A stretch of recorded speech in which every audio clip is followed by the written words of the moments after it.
Welcome to HP FanFiction. Support me by subscribing the channel. Also, like and share the video to keep me motivated to make more videos like these. Harry was hovering over the field next to their captain Oliver.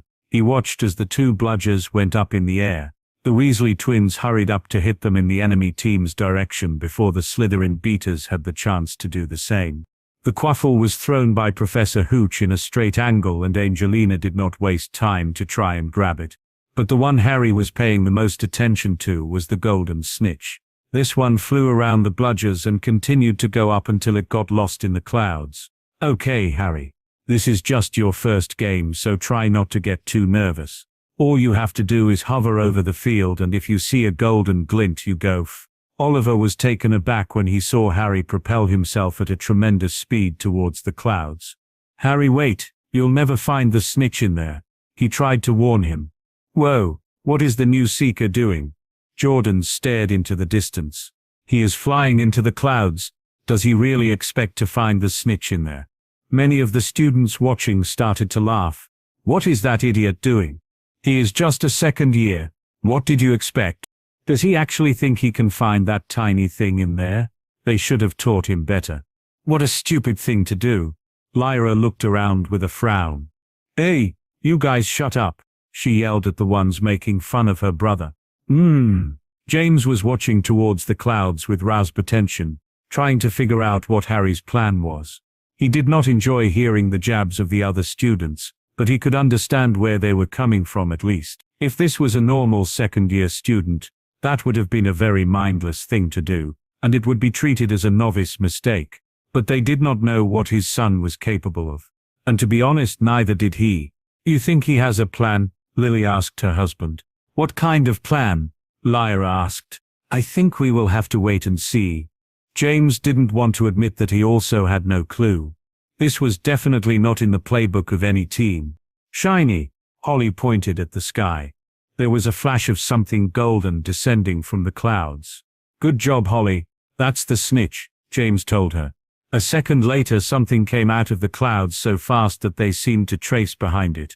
Slytherin's seeker reacted immediately and flew to the point where he saw the golden flash.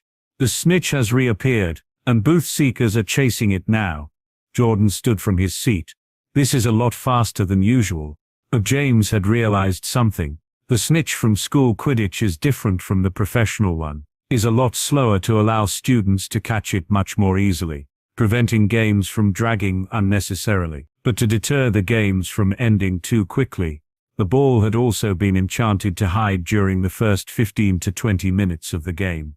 Harry had basically forcefully dragged it back into the game before it was time. What an impatient boy, James said, with a smile. He is flying straight down, Lyra exclaimed. Wait, what is he doing? Lily started to become worried when she did not see him slow down at all. The snitch passed through the middle of the field, avoiding several players, and was quickly followed by Harry. The Slytherin team did not even have the chance to interfere and gain time so their own seeker could approach. The snitch continued to fly towards the ground as fast as it could go, and Harry was closing the gap at a fast rate, but the grassy floor of the field was also quickly approaching him. Oh no, he is too focused on the snitch, he is going to crash. Lily stood up from her seat. Gryffindor's new seeker is really going for it. He is making a dive, Jordan screamed. Professor McGonagall stared at Harry with concern. Is he crazy? Daphne could not help herself from saying out loud. When it was only 10 feet away from touching the ground, the golden snitch made a 90-degree turn to one side and flew parallel to the grass. But Harry had already predicted its path and got in the snitch way. The winged sphere collided against his side, and Harry quickly grabbed it while making sure to keep the broom steady. At this point he was less than 5 feet away from the ground. As soon as he had it secure, he flew up and held the golden snitch on his right hand, to show the crowd. He got it. He fucking got it, Jordan proclaimed loudly on his microphone. Professor McGonagall was so baffled that she forgot to scold him. Yeah, well done, Harry, James cheered. Off. Lily breathed a sigh of relief and sat back down. We won already? Lyra found it hard to believe. The game had just started. The rest of the audience was equally baffled. We won a game against Slytherin. How did he get the snitch so fast? I can't believe what I just saw. Gryffindor's seeker got the snitch. Hold on, what is his name? Jordan hurried to go through the roster of the team that he didn't bother looking before. Right. Potter. Harry Potter, the new seeker from Gryffindor, had gotten the golden snitch and ended the game 50-0 for Slytherin after 2 minutes and 32 seconds of the game. Gryffindor wins. Jordan screamed. We lost already? Theodore Nott stared at the score. How can that be? We never had a chance to score a single point. How is that fair? Zabini said. Takes. For one game I came to watch in person. What a disgrace. Pansy huffed. Oof. Daphne breathed a sigh of relief and sat back down. You okay, Daph? Tracy asked. Pansy turned her head to look at her. What wrong, Daphne? Nothing. Daphne was quick to recover her usual calm demeanor. Pansy smiled. Come on, Daph. We have known each other for many years. You looked very worried a moment ago. She looked back at the field where Harry was now flying. Could it be? Pansy's smile quickly faded from her face and was replaced by panic when the ground started to shake violently and the stands trembled. She had been standing up when the earthquake started, so she lost her balance and fell backwards while screaming for help. Both Nott and Zabini were busy holding to their own seats to prevent themselves from falling and did not even notice the girl falling over the rails right next to them. Pansy! Daphne jumped from her seat and moved forward to grab her hand before she went over the rails. But by the time she managed to grab onto Pansy's arm, it was too late and the force of gravity sent them both down to their doom. Harry heard people all over the stadium screaming in panic as the towers holding the stands shook and trembled, but luckily they seemed to hold firm. He first glanced over the Gryffindor side where his family was sitting, and he confirmed that they were all holding well. But then he spotted something falling from the Slytherin stands, followed by the desperate screams of 2 girls. He pushed his Nimbus 1900 to its limits. I won't make it in time. They were getting too close to the ground. He circulated more of his magic through the broom runic array, and this one drastically increased its speed. Harry arrived at their side in an instant, grabbed one of the girls under his left arm and the other one over his right shoulder. The girls stopped screaming when they realized they were no longer falling. Laugh. Harry! Daphne stammered the words when she looked down and saw his familiar dark messy hair and gold-red robes. Harry gazed at the blonde girl on his shoulder. Hang on, Daphne. I'll get us down. We got saved by a Gryffindor, Pansy exclaimed. Harry moved his eyes to check on the other girl he was holding. I have just saved the life of Lord Parkinson's daughter. He felt a bit conflicted about that one. The man had been aiming for his parents' lives and in return he just saved his family. That is not how he usually did things, but he couldn't just leave the girl to her fate. It was not in his nature. You two hang on. I'll descend carefully. His broom started to tremble and shake. That's not careful at all, Potter. Pansy shouted. Harry, Daphne called. Oh, well, shit. I broke the runes. The broom stopped its flight and plummeted abruptly. He burned down the rune array by overcharging with magic when he increased the speed of the broom past its limits. Now the magical flying broom had nothing magical about itself. It was just a piece of wood. Ah! Pansy started to scream again. Do something, Daphne shouted. Wands were not allowed for Quidditch players. It was a good thing that no one checked for hidden holsters. The spare wand appeared on Harry's left hand and he did his best to point it down while not letting the girl fall. They must have been only around 20 feet off the ground when Harry spoke the words. Eeyore. Harry had to cast it out loud to increase its power and speed since it had to lift 3 people this time. A powerful gust of wind appeared beneath them, slowing their fall until they almost stooped, then allowed them to descend slowly. The trio reached the ground and the wind disappeared. We are safe, Pansy said with disbelief. Harry noticed Daphne looking around before glancing back at him with a shocked expression. Are you hurt? He asked her. No. I'm fine. Thanks. She stammered the words, looking very shaken. Harry looked up at the stones. The tremors had stopped and it didn't seem like anyone else had fallen down from them. He still wanted to go check on his family, just to make sure. He went to pick up his broom. It was useless to fly now, but it was still a birthday present from his parents. He was not leaving it here. Are you two going to be okay?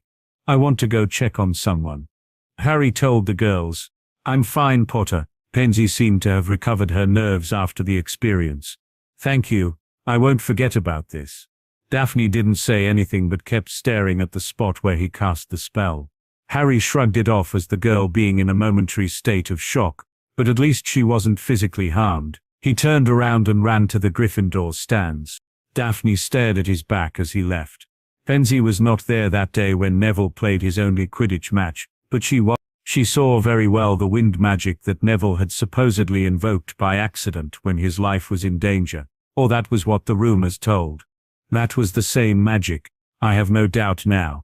It was Harry the one that cast that spell. This means that all of those rumors about Longbottom doing accidental magic, it wasn't really that surprising to her that Harry was capable of doing this. After all, she already knew that it was him the one who defeated Professor Nayar the previous year. But it still gave her something to think about. The only thing she did not understand was why. Why was Harry doing this? Why go so far as to protect Longbottom while remaining in the dark? Harry was an enigma to Daphne. A wizard with that amount of power at his age would easily be considered the second coming of Merlin if people knew about it. She found herself wanting to know more and more about him. Daphne, stop staring so much, he is gone already. Pansy woke her up from her trance. I wasn't staring at him. Let's just go. Daphne put back her usual calm expression. Of course, wait until I get my hands on those two idiots who let me fall. They are going to hear me, Pansy huffed. But I should also thank you, Daphne, for trying to save me at least. She shrugged. Someone had to. Harry had to open way amidst the sea of people wanting to get down the stands, and finally made it to the top where he found his family.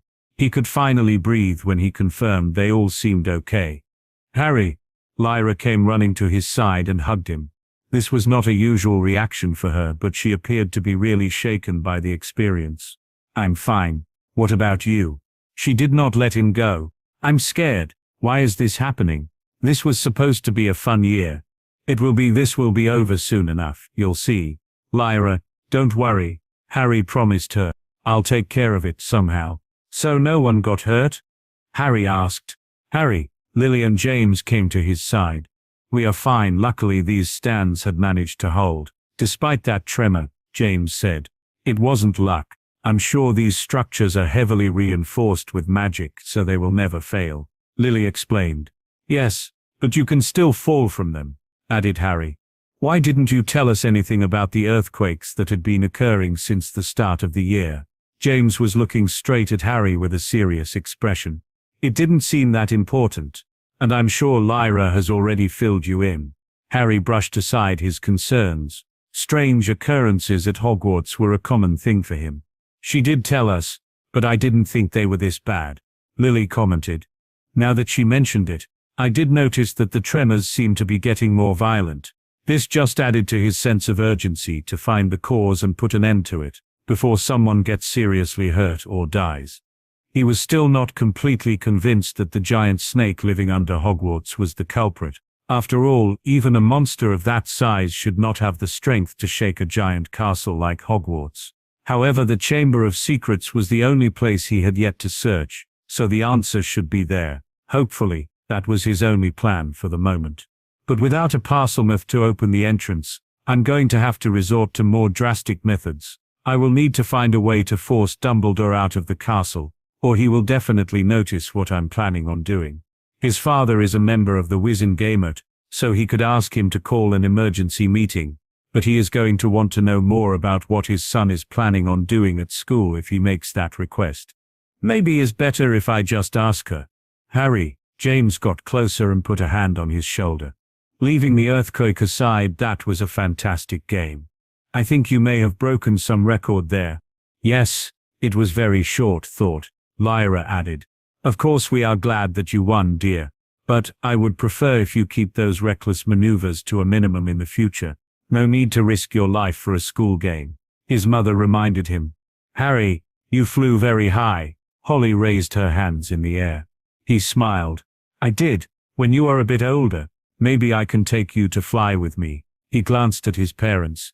Maybe Lily did not seem convinced. Yes. Let's go, Holly exclaimed. When you are older, not now, little lady. Lily told her. I'm meek.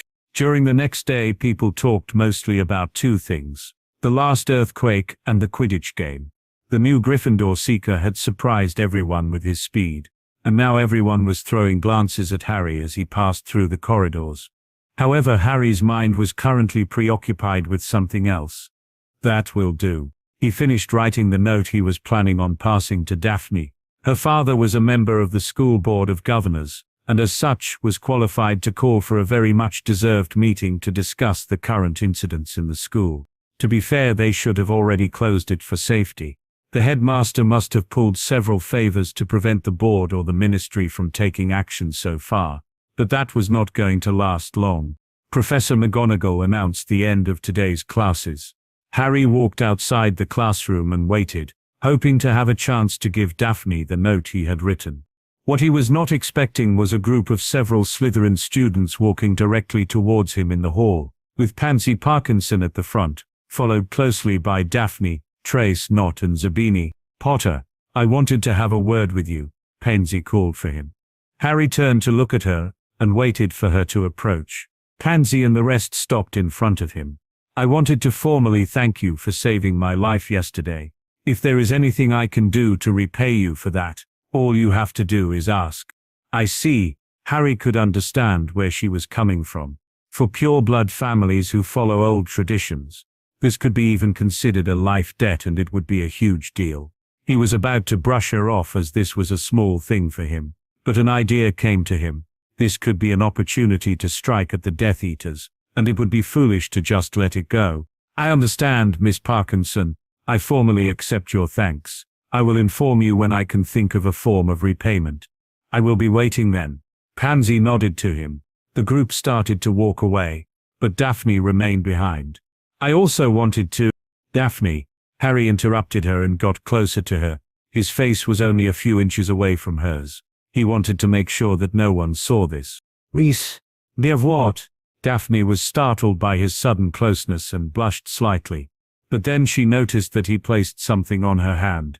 Read it when you are alone, is very important. Please. Harry whispered to her heard. Oh, and you don't have to thank me. I will always protect my friends. Unaware of the girl's embarrassment, Harry walked away. If everything goes smoothly, Lord Greengrass may be able to drive Dumbledore away from Hogwarts by Monday. It was already the end of the week, and he will have to give at least 1 day of notice. I will need to make some preparations. I have a giant snake to kill. Again? On the next day, Harry received an answer from Daphne. The meeting will take place on Monday at midday, and will likely last until nighttime. Lord Greengrass was very easy to convince after learning what happened to his daughter after the Quidditch game, and was absolutely furious with the headmaster for allowing this to continue for this long, without taking any measures. Dumbledore was not going to a pleasant Monday. But to be fair, Harry did not think that he was going to be any better. He was not looking forward to fighting that beast one more time. Daphne had of course wanted to know what he was planning on doing, since it was big enough that it required the absence of the headmaster. But since she took Harry's request as her chance to return the favor of saving her, she did not push for information too much and did what he asked her. That girl was truly curious. He only told her that it was related to the tremors but did not elaborate further. Morning classes ended at 12 p.m. Harry had already prepared everything he was going to need in his bag. If all goes according to plan, he will be done before lunch is over, and none will be the wiser. All he had to do was blow up that girl's bathroom, go in, kill the snake, get out and repair the damage. Very simple stuff. What could go wrong? Mai. Daphne has been carefully observing Harry all day. He had once again refused to share his plans with her, and this frustrated her to no end. But she could not push further, especially now that she owed him a huge debt. What do I have to do to earn his trust? Daphne wondered as she looked at Harry. Today he seemed a lot more tense than usual, making her even more curious about what he was planning to do. He had been a mystery since the first time she saw him. Daphne had initially only started to pay attention to him because he was the brother of Lyra, who had become close friends with her sister. She never heard Lyra talk about her brother, so Daphne assumed there was nothing remarkable about him, like the rest of the boys she had met until that point. But since the first moment she laid eyes on him, she noticed how different he was, compared to the other students. The way he moved, the way he spoke, the way Harry carried himself almost reminded her of someone else. Her grandfather, Augustus Greengrass, had been a veteran war wizard from the Grindwall era, and worked as an Auror for many years after that, delegating the family business to his younger brother. She had only the chance to meet him a few times before he passed away, but she will never forget about him. Even in his old age, Augustus had this powerful aura around him. It was hard to describe, but being next to him made her feel safe. Like she knew that no matter what happened, her grandfather would be capable of dealing with it. Much to her surprise, she felt the same aura in Harry Potter, who was the same age as her. It made no sense, but it drove her to pay more attention to him. The more she observed him, the less sense it made. His performance in class could only be described as average. He completed the tasks given to him with little interest and always had this bored countenance on his face. She wanted to know more, to find out if he was truly someone capable who was hiding his true skills, or if it was all a pretense to appear more mature. The day she discovered Malfoy's silly ploy to get Longbottom into trouble, she decided to intervene. Longbottom was another boy she had been paying attention to. Her father had informed her about the dangerous situation that their family was in. They were in dire need of an alliance with a powerful family who held no ties with the Dark Lord. The first choice her father suggested was the Longbottoms. It was an ancient family, members of the original Wizard Council, and there was no family more opposed to the Dark Lord than them. He still had some reservations, because it would put them in direct conflict with the other side, and also because he knew next to nothing about the boy himself. Sebastian Greengrass may follow the old traditions, but he would not pledge his daughter to someone he didn't know. That's why he gave her the task of measuring Neville Longbottom as a potential future ally and partner. Daphne had been more than dissatisfied with the boy who lived. The chubby boy looked to be always nervous or scared or both. He was nothing like the rumors she had heard about him, or what those popular books displayed. That night she dragged Tracy and went to find Longbottom to warn him about the trap.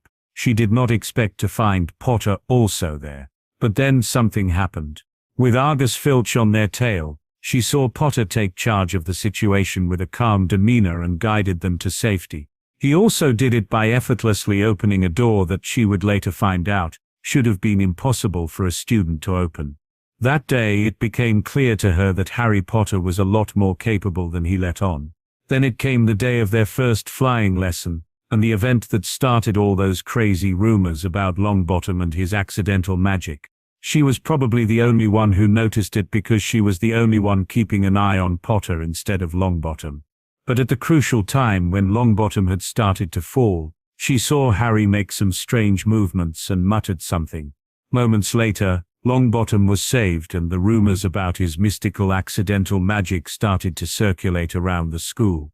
Daphne did not believe those rumors, because she was convinced it had been none other than Harry Potter, the one who had cast that spell. She did not share her suspicions with Tracy, or anyone else, because they sounded almost as ridiculous as the stories about Longbottom.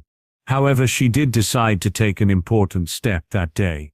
She requested a meeting with him and made the suggestion of an alliance. Her idea was to have her father meet Harry.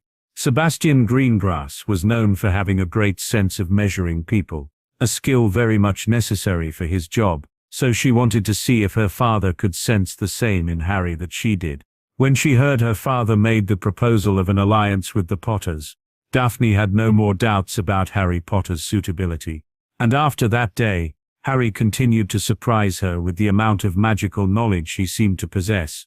More than anything, she wanted to know how far he could go, how much was he capable of doing, and where did all this knowledge come from. She needed to know, so today, she decided to follow him after class and find out, "Hey, isn't that your brother, Harry?"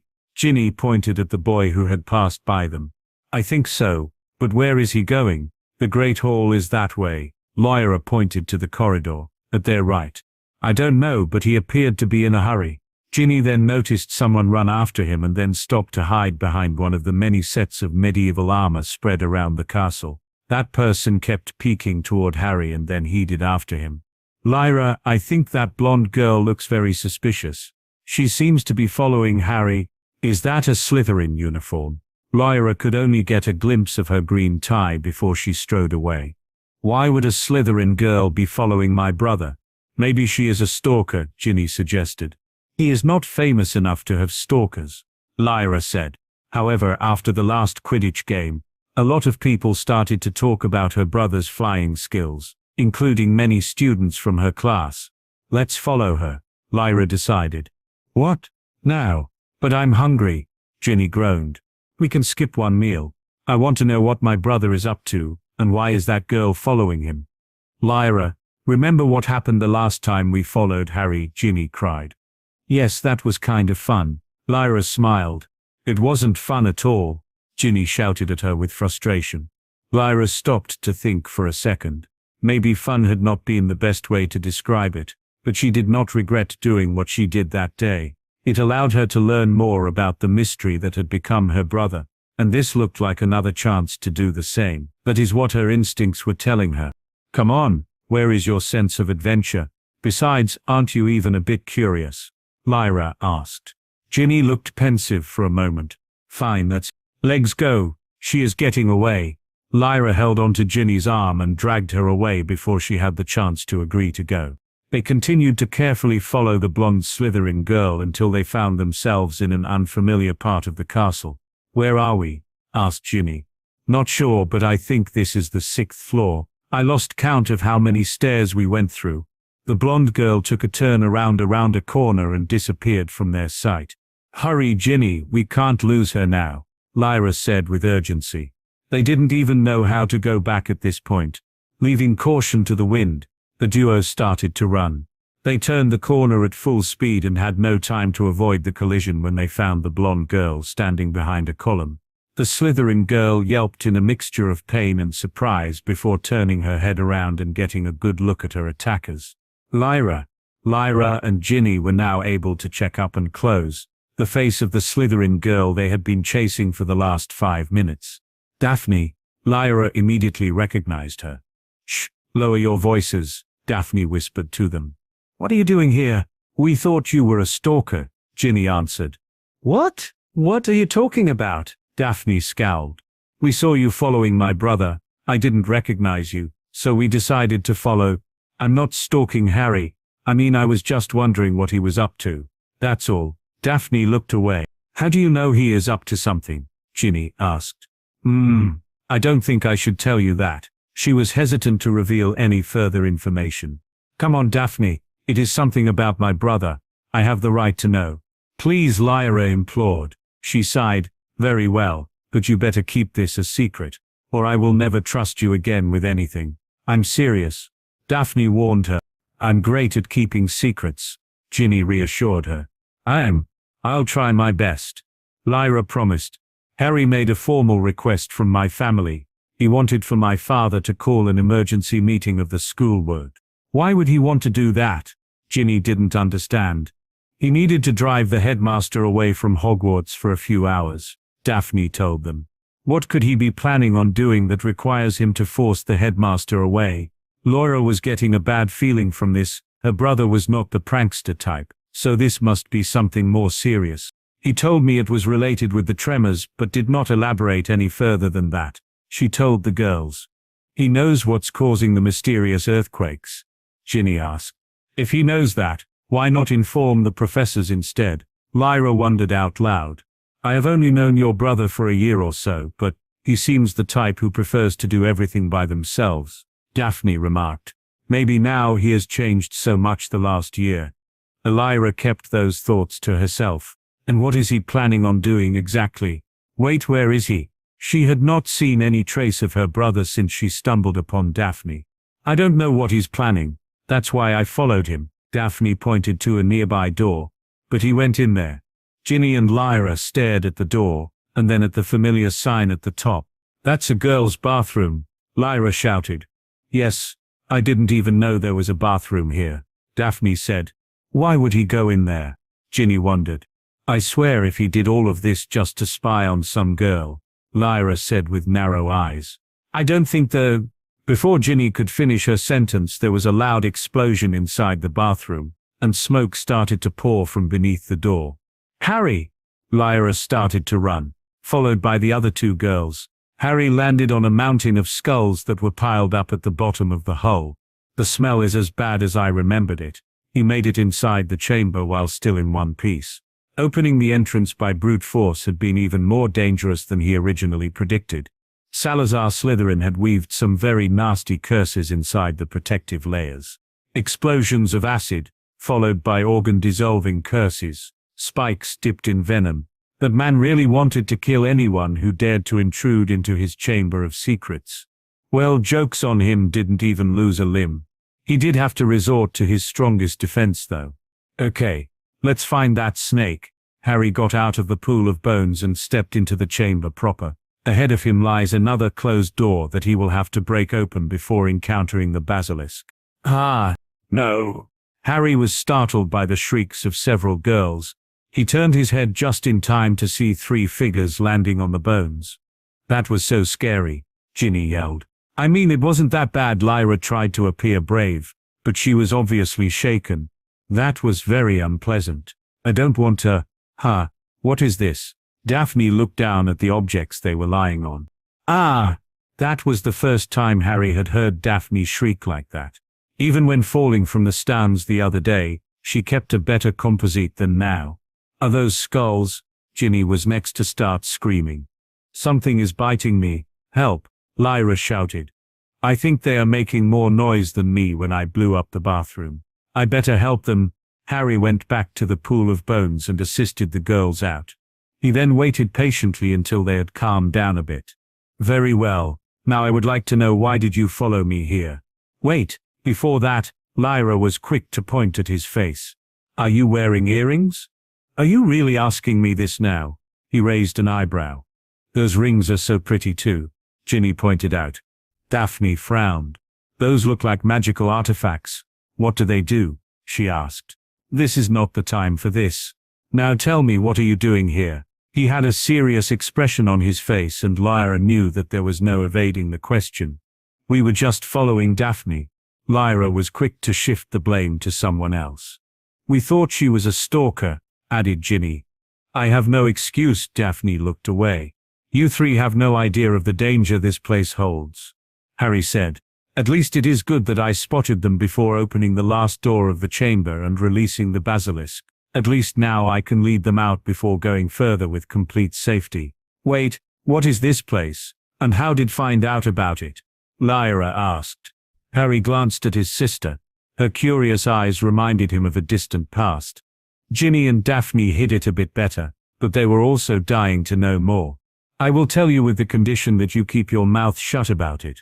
The last thing we need is more people trying to enter this place, Harry said. I promise. Ginny raised her hand. You have my word. Daphne recovered her usual serious expression.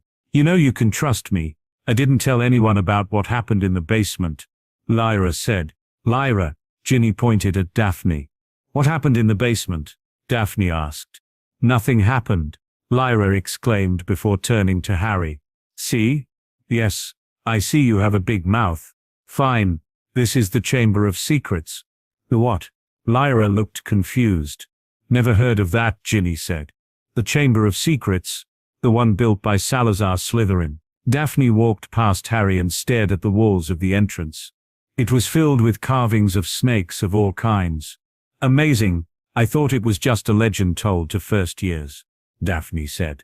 So in the end, it was found by a Gryffindor. If the other Slytherin students found out about this, they would be ripping their hairs out. She then seemed to remember something. Wait, the monster. What monster? Ginny looked at Daphne with worry in her eyes. There is a monster here, Lyra shouted. Daphne glanced at pictures on the wall. The Chamber of Secrets is supposed to contain a deadly monster. The legend says that one day the true heir of Slytherin will appear and release the beast upon the country to clean the impure blood. Impure blood? You mean muggle-borns like my mother? Lyra frowned. Is that what the Slytherin students want? Hey, don't group me with the blood purist. I don't think like that. And I have several friends in that house who agree with me. Daphne defended. Sorry, I didn't mean it to sound like that. Lyra looked somewhat ashamed. It's fine, Lyra. I know you didn't. Daphne glanced now at Harry. So you think the monster is the one responsible for all the tremors? What is the monster? Does it actually exist? Ginny asked. It must be some sort of snake, right? That's the only animal I imagined Salazar Slytherin keeping. But no snake should be able to survive this long. Daphne concluded. Is a basilisk, and is very much real and alive. Harry did not beat around the bush. He wanted to take these girls out as soon as possible. A basilisk? Lyra exclaimed. Harry, you can't be serious. Even if you are right, did you come here to fight a basilisk alone? Daphne asked with disbelief. Are you crazy? Ginny shouted. My brother Charlie told me about them. He said that they can be more dangerous than dragons and that they can kill with just a look. They are very dangerous. That's why I will be asking for you to leave this place. Right now. Harry pointed back at the hole they just come out of. You will need to climb back up the same way you entered. Are you really going to stay here? Daphne had a hard time believing what she was hearing. Lyra shook his shoulder. Harry, I know you are strong, but come on. Let's get out of here together and call for Professor McGonagall. I'm sure there is someone in the ministry they can call. Wait, if there is a basilisk in this chamber, why didn't it come out here yet? Ginny looked around with dread. The snake is locked behind a closed door at the end of the corridor, Harry explained. Harry, Daphne called for him. As long as that door is not open. Harry, Daphne shouted now. He turned around and saw her pointing at the corridor. Then he saw it. The circular door that sealed the basilisk area was completely unlocked and the door was being pushed open very slowly by something while making a chilling noise. Close your eyes. The basilisk. Daphne trembled in fear. Everything will be fine, just keep your eyes closed. Direct eye contact will kill you and indirect one will petrify you. Harry warned them. They heard the door making a loud sound as it was slammed open against the wall, followed by a threatening hiss. Should we run? Maybe we can make it back to the pipes, Lyra suggested. No. Stay where you are, and don't move, Harry ordered. He had also closed his eyes so if the three scared girls started to run around they might get caught in the crossfire. Harry? He heard Daphne's trembling voice as he walked in the direction of the snake. She was the closest one to the beast and was clearly hearing it approach her. He put a hand on her shoulder. Don't worry, Daphne. I won't let it hurt you, trust me. She seemed to calm down a bit after hearing his voice. Omnia Audio. Harry pronounced the charm loud and clear. All sounds became much easier to pick up after that. Even without seeing it, he could now tell the exact position of the snake. The skin of the basilisk is extremely resistant to magic, so throwing spells at it was not going to do much. Unfortunately for this particular basilisk, Harry's specialty was very much effective against it. It's getting ready to strike. By the sounds he could tell that at least half Outfit's body was currently off the ground. Snakes would raise their heads up when they were about to strike and this one was doing the same. The hiss that came from above him just confirmed the current position of the beast. And that's all he needed. Petra. Harry knelt down and touched the stone floor of the corridor with the tip of his wand. This one immediately started to morph and deform like it had been turned into a liquid. Tredexum heste. 13 stone spears were shaped out of the stone floor, and pierced the basilisk from its head up to the end of its body. The beast shrieked in pain as the spears impaled it and lifted it in the air. The girls were terrified by the noises they were hearing, but did not dare to open their eyes or move. This continued for almost a minute, although it felt much longer for them. Eventually the noises stopped. The basilisk was finally dead. You can open your eyes now, Harry told them. Lyra, Ginny and Daphne did so, and glanced with caution towards the corridor. They first saw Harry, who was standing up and observing the dead snake with interest. They then saw the basilisk itself. It died while being suspended in the air by the stone spears. It had its mouth open and blood poured from every part of its body. Its terrifying yellow eyes were also open, but they now looked lifeless and no longer power to kill anything. Lyra and Ginny let out another scream.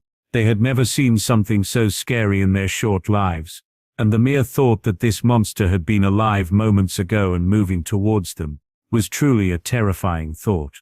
Daphne looked more fascinated than scared. She had been hearing legends about this monster and the Chamber of Secrets even before attending Hogwarts. And now she was finally seeing it in person. The legendary monster was dead, right in front of her, killed by a boy no older than herself and some unknown spell. If she ever told anyone about this, she would be taken for crazy. You actually killed Salazar Slytherin beast. Daphne had a hard time believing what she was seeing. It all felt so surreal. Is it really dead? Lyra approached slowly while keeping her eyes on the snake, hoping it would not sprout to life all of a sudden. It's massive. I didn't know basilisks were so big, Ginny exclaimed. They are not, Harry told her. This was a special case, one-of-a-kind specimen who managed to continue living and growing for 1,000 years. I doubt there is another one even close to this size in the entire world. Harry moved his eyes back to the basilisk. He had left its eyes intact on purpose. He was going to need them for a ritual he planned on performing the next year. It may be a bad idea to call for Dobby right now. Daphne may recognize him. It's not that he suspected she was going to snitch to the ministry, but the fewer people who knew about the elf's current location, the better. He will have to call him after he takes the girls out. So this monster, Lyra stared at the giant snake, was the one creating those earthquakes we have been suffering all year. Harry didn't know what to answer. The snake was definitely big, but to shake the entire castle, it just seemed impossible. It also seems smaller than I remember. That may be his imagination. It's been a long time since he fought it and he was much younger, mentally and naive back then. The snake could have looked bigger to him because of that. However, there was still something else he wanted to check. Harry, Lyra saw her brother walk beneath the massive snake and disappear from sight. Where are you going? Should we follow him? Ginny wondered. She would feel safer if he was around. Daphne did not say a word and followed Harry's steps, passing beneath the basilisk. Ugh! Lyra hesitated for a moment. Because of the stone spears, the only way to cross the narrow corridor was by passing below the dead creature. It was lifted a good 10 feet in the air, so there was plenty of room, but was still unpleasant. Let's go to Lyra. Ginny held her hand. The two of them walked in between the spears. There was still blood running through their stone surfaces, and there was a very pungent smell in the air. They hurried up to come out from there and found Harry and Daphne staring at the metal door that the snake had opened to escape. This is very strange. Lyra heard her brother muttering and wondered what he was referring to. Everything about this looked strange to her. Strange and scary. What is it? Asked Daphne. This door is still locked. Harry glanced at the other part of the door where the locks should have connected. It was all bent and deformed. It looks like it was hit many times from the inside until it broke, Daphne commented. So that's it then. Lyra seemed to realize something. The basilisk must have woken up and has been hitting that door since then. Then it finally managed to break it open during the day of the Quidditch game. Then why did it stay here? Ginny asked. Huh? Lyra tilted her head to one side. She had not thought that far ahead. The Quidditch game was almost 3 days ago. If that creature has been trying to escape for 2 months, why would it remain here after opening the door? Daphne replied. Ah, that's right. Lyra realized. Maybe he just liked it here. It has been living here for like 1,000 years, right? Oh, but then why did it want to escape all of a sudden? We are missing something. Harry observed the walls of the corridor. It was filled with cracks, and they seemed very recent. Something was definitely trying to escape the chamber, but he didn't think it was this basilisk. The answers should be ahead. He went past the circular door and ventured further until he reached the core of the chamber. What is this? He needed a moment to process what he was seeing. The 3 girls approached too, and then they saw it. Lyra and Ginny screamed at the sight while Daphne looked to be ready to throw up at any moment. What in Merlin's name happened in this place? Harry still recalled very vividly the pristine look the inner chamber had, with its pools of water and intricate statues. This chamber was in a state of absolute chaos. Giant cracks decorated the walls, and there was not a single statue that remained intact, including the massive bust of Salazar Slytherin that served as the entrance to the basilisk nest. But the most disturbing part were the blood stains and the pieces of flesh and bones that were scattered everywhere. Ugh! The smell. Lyra covered her nose. It looks like there was a war in this chamber, and many had died in here. Daphne took out a handkerchief to cover her mouth and nose. How many basilisks were locked in here? Asked Ginny with horror. There was only supposed to be one, according to the myths at least, Daphne answered. There was only one of that. I have no doubt, if Salazar had kept more than one in here they would have killed each other many centuries ago. Then where did the others come from? He had no answer for that the moment. Harry, what do you think? Asked Daphne. I think we should. He suddenly heard some movement coming from the cracks in the walls. The charm he used before to enhance his hearing was still active. Something is approaching. Get back into that corridor. Something? You mean more basilisks? Lyra asked with dread. Daphne took hold of Lyra and Ginny's arms before dragging them out. Come on, we would only get in the way. Harry managed to spot 2 basilisks coming out of the cracks in the walls before closing his eyes again. This makes little sense, but fine. I'll kill all of you, come here. He walked forward and allowed them to close the distance. His question will have to wait until the chamber is clear of dangers. The 2 snakes hissed while slithering closer to him. His spare wand appeared on his left hand. The transfiguration from before is not going to work in this open space. I'm going to have to get creative.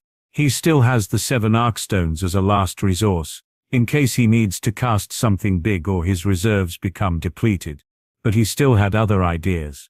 He was about to start when he heard a familiar cry coming from above. From between a giant crack in the ceiling, a ball of fire descended and went to attack the guard of the basilisks. Fawkes, you came to help me again. Harry smiled after recognizing the new arrival. The basilisk on his right was now busy with the phoenix, so he could focus on the left. This makes things easier. Harry used both wands to conjure 6 giant blades in front of him. Depulso. He flickered both wands in the basilisk direction. The beast had just finished descending the wall when it found itself pierced by the swords. Each blade was over 6 feet long and became completely embedded into its flesh. While the one on the left was dying, the one fighting the phoenix let out a painful shriek. Harry opened his eyes slightly and watched through the shadows as Fawkes destroyed its eyes. Harry waited for a few more seconds until the left side basilisk died. He then conjured a ghostly-looking hand that grabbed one of the blades from the dead creature and pointed it at the other snake. Move! Harry shouted. The phoenix followed his command and flew up, just in time to avoid the incoming sword. The basilisk opened its mouth and showed its fangs in an intimidating manner, but was instead received with a blade through its skull. The sword pierced the snake's head and embedded it in the wall, pinning the creature in the process. Harry was now starting to feel tired. Conjuration takes a heavy toll on one's magic, much more so than transformation. The phoenix cried again and flew to his side until it landed on his shoulder. It then stared at Harry intensely like it was trying to figure out if he was injured. I'm fine, thank you, my friend, Harry told the phoenix. What is going on? What was that cry? Can we open our eyes now? The girls was still in panic. Is that a phoenix? Ginny pointed at the red bird on Harry's shoulder.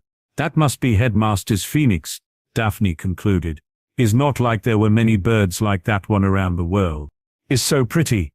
Lyra approached to take a closer look. Her eyes moved momentarily to the 2 dead snakes before she decided to focus on something else. Can I pet him? That's up to Fawkes. This is not a pet, Lyra, Harry told her before returning his attention to more urgent matters. While his sister tried to talk with the bird, it was obvious that this chamber had somehow been filled with basilisks and they started to fight each other. The last 2 seemed to have survived by hiding in the cracks of the walls and ceiling. The smell of food must have brought them out. I thought you said that the giant basilisk was one of a kind. Harry, how come there were 3 of them? Ginny asked. There were a lot more than 3. Those pieces of skin and flesh scattered everywhere are definitely from basilisks. Maybe there is an entire nest of giant basilisks in here. Daphne drew her own conclusions. Of course she lacked the information Harry had. He knew just how unique the chamber's basilisk was. An entire nest filled with them. That was impossible. He continued to observe the completely destroyed chamber when a terrifying idea came to his mind. One that could answer several of his questions. A kodoku. A what? Lyra was next to him, petting Fawkes. Is an ancient magical ritual. used mostly in Japan and China, since is illegal here. It consists of sealing a great number of venomous insects inside a giant jar and sealing it with a runic array, Harry explained. That seems like a very cruel thing to do. Ginny made a disgusted face. What's the point? Wouldn't the insects just kill each other? Daphne asked. Because of the magic ingrained in the ritual, the insects will not only kill and devour each other, but the ones doing the eating would gain some properties from their victims. As the insects consume each other, they would grow bigger and stronger. Their venom will also become more deadly than it was before. This will continue until only one insect is remaining. Only then the jar will be open. So the result was some sort of super insect. Sounds scary. Lyra shivered.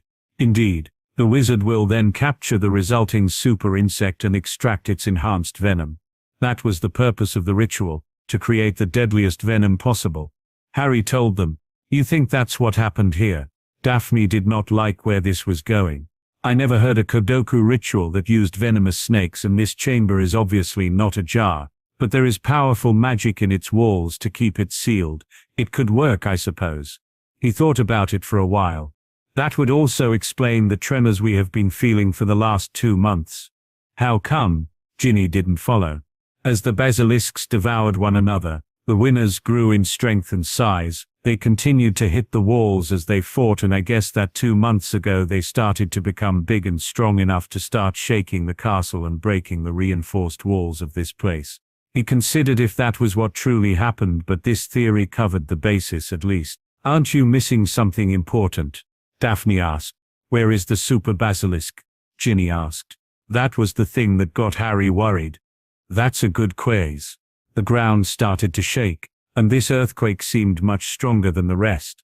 Ginny screamed when she saw a piece of the ceiling break off and fall onto her. Protego! A translucent shield appeared on top of her and deflected the piece of debris. "Stay close to me," Harry commanded as he created a bigger shield to cover everyone. "Is the entire chamber going to collapse?" Lyra wanted nothing but to leave this place now, but at the moment they could only remain in place, under the protection of the shield that Harry had created, and wait for it to pass. This tremor was not only stronger but also lasted for over a minute before it finally stopped. By the time it was over, the chamber looked ready to crumple at any moment. Oh no, Harry looked seriously worried now. The 3 girls felt shivers run through their bodies. They have never seen him make that expression. "But what is it?" Daphne asked with hesitation. "It seems like my theory was correct. It's coming this way, I can hear it," Harry told them.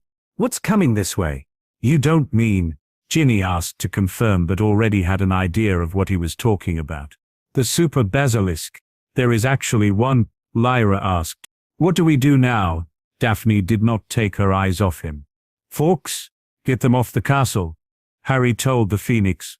This one made a noise that sounded like a complaint. "Don't argue with me now, just do it, please." Forks gave out a cry and started to fly, but remained hovering a few feet off the ground. "Thanks." Harry turned to look at the trio of girls. "Grab onto his legs. He will take you out of here." "Wait, you are not coming?" Lyra exclaimed. "I have one more basilisk to hunt."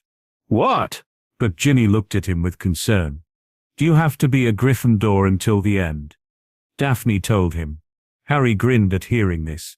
It was not the first time he heard those words. "Are you certain you can do this?" she said. "Of course. Leave it to me, now go," Harry said with a serious expression. The 3 girls grabbed onto Forks's legs. "Can he really carry us 3? Lyra was doubtful. "Lyra, don't underestimate the phoenix. He may get offended and drop you off midway through," Harry advised. "Wait," Lyra shouted, but Forks did not wait any longer. He flew up and disappeared through one of the massive cracks in the ceiling while carrying the 3 girls. The floor beneath Harry started to shake violently. "How impatient," Harry spoke while securing his wand. The ground beneath him broke down completely and collapsed into a black void. Then from the darkness, a pair of bright yellow eyes appeared. "Merlin, this is too fast," Lyra screamed as the phoenix took another fast turn and entered the pipe's system. "Where do you think is taking us?" asked Ginny. Harry told him to take us outside the castle, Daphne answered. Forks seemed to increase its speed. and moments later they were exiting through one of the giant pipes that connect to the outside. Whoa! Fresh air! Lyra smiled with joy. I missed this, Ginny agreed with her sentiment. The air inside the chamber was beyond unpleasant. They looked back as they were flying away and saw the massive rocky mount where Hogwarts sat. Then they continued traveling north, towards a nearby forest mountain. You think he is going to be okay in there? Lyra glanced back at the castle with worry. He already defeated 3 basilisks by himself. Your brother is amazing, Lyra. I'm sure he will be fine. Ginny comforted her. He seemed very confident. Trust in him. Daphne hoped her words sounded convincing. If Harry's theory about the ritual turned out to be accurate, then they had no idea what kind of creature would be resulting from that. Fawkes gave out a loud cry that startled the girls. Boy, what is it? Lyra stared at the bird. He must be seeing or hearing something that we can't catch. Daphne's eyes moved in the direction that Fawkes was looking, but didn't notice anything out of place. Wait, I can see something moving over there. Ginny shouted and used her free hand to point at the rocky side of the castle where they had just come out from. The sun was starting to set already, making it more difficult to discern, but if one paid close attention it was evident that something was moving in that area. What is that? Lyra narrowed her eyes, trying to decipher what she was seeing. That looks like a head. Daphne did not sound very sure. Fawkes let out another loud cry, and just a second later they all saw something come out of the previous spot. Now it became evident that it was a snake, as its extremely long body appeared out in the open. The head of the beast continued to rise until it had almost reached the height of the castle's towers, denoting its tremendous size. And then, it let out the loudest hiss they had ever heard. Ah, that's a monster, shouted Ginny. That thing is at least a dozen times bigger than the ones we encounter inside the Chamber of Secrets. Daphne made a rough estimation based on what she was seeing. Harry, where is my brother? Lyra exclaimed. Her voice filled with worry. She moved her green eyes all over the monster trying to find a glimpse of him. We won't find him from here. We are too far away, Ginny said. Then we need to. They then were almost blinded by a flash of light that appeared near the head of the snake before they heard the monster let out a shriek of agony. What happened? Lyra tried to make sense of the situation. That must have been him. That was definitely a. Daphne was not allowed to finish the sentence, because Fawkes quickly descended to a nearby valley, around 200 yards, 180 meters away from Hogwarts' main entrance, bringing the girls far away from the fight. Why did we land here? Lyra asked. We need to back to the castle. I have to find my brother. Fawkes turned to look at her and gave out a cry. Lyra, I think he wants you to let go of his claw, Daphne told her. But what about Harry? There is nothing we can do. Let Fawkes go help him. Daphne put a hand on her shoulder. She is right, Lyra. We would just get in the way if go with him, Ginny told her friend. I know. As soon as Lyra released its claw, the phoenix flew in the air towards the colossal beast. But there has to be something we can do. Lyra felt extremely frustrated right now. The castle is very nearby. Maybe we can go call the professors. Ginny suggested.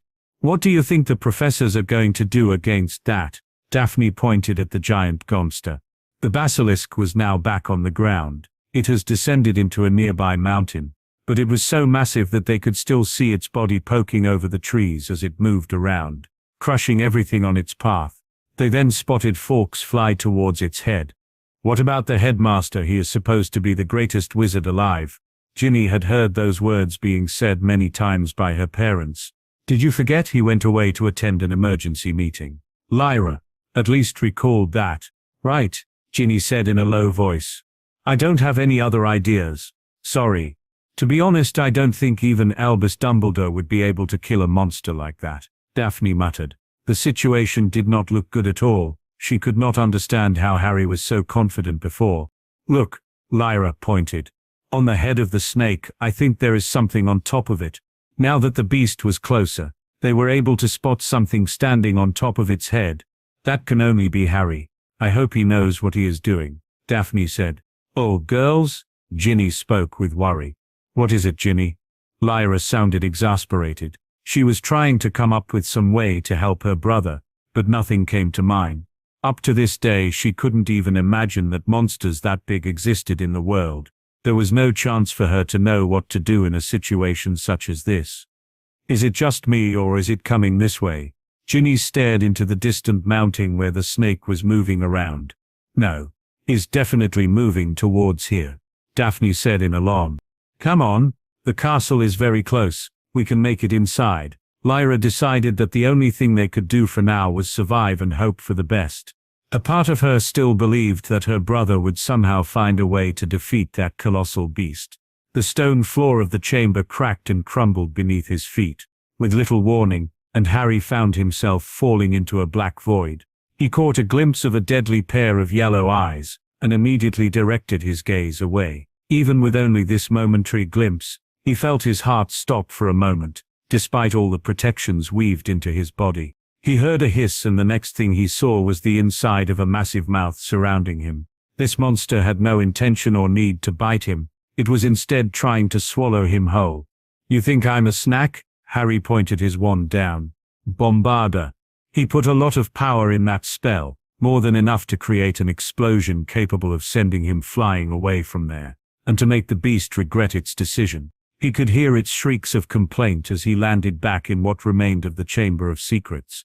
Lumos solemn, from the tip of his wand came a powerful light that he used to get a good look at the hole under the chamber.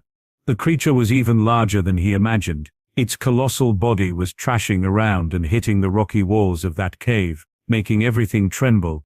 It became obvious to Harry that this hole beneath the chamber was something the snake had created for itself, after finding the length of the chamber too small for its enormous size. The entire chamber is going to collapse at this rate.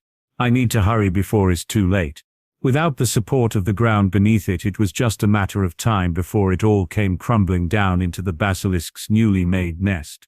Harry moved back to the corridor where he killed the first basilisk, and pulled out a small box and a knife from one of his robe's inner pockets. He had no time to waste before that giant snake recovered and came chasing after him. If all gets lost, he could buy the rest of the materials, but a pair of intact eyes of a 1,000-year-old basilisk was not something he was going to find anywhere else, and this may be his only chance to get them. He used the knife to carve out the eyes of the dead beast with precision and carefully placed them inside the box before sealing it. This type of box was able to perfectly preserve ingredients for many years. He considered if he had time to perhaps get some of the venom, but this was quickly answered when the basilisk brought its head into the chamber and moved towards him. Okay, that's a no. The next thing to consider was how to leave the chamber. If he travels back in the same way he came in, he will be arriving at that bathroom on the 6th floor of the castle, or what was left of it. However, he had no doubt that this monster was going to try and follow him if he did that. That could be a massive disaster. A creature this powerful and big making its way through Hogwarts would destroy everything in its path. It could end up collapsing the entire castle, and killing everyone inside. Fighting here was not a good option either. There was hardly any space to move and the ground was uneven and unstable. Harry then recalled seeing Fawkes fly through one of the ceiling cracks after telling him to take the girls outside. There has to be a path that connects to the exterior there. It was a risky decision, but he had no better options at the moment. He then heard a loud crack as the basilisk approached, and bashed its head against the circular entrance that connected to the corridor. The door was still open, but the hole was not big enough for its head to fit through, so it was trying to destroy the entire wall.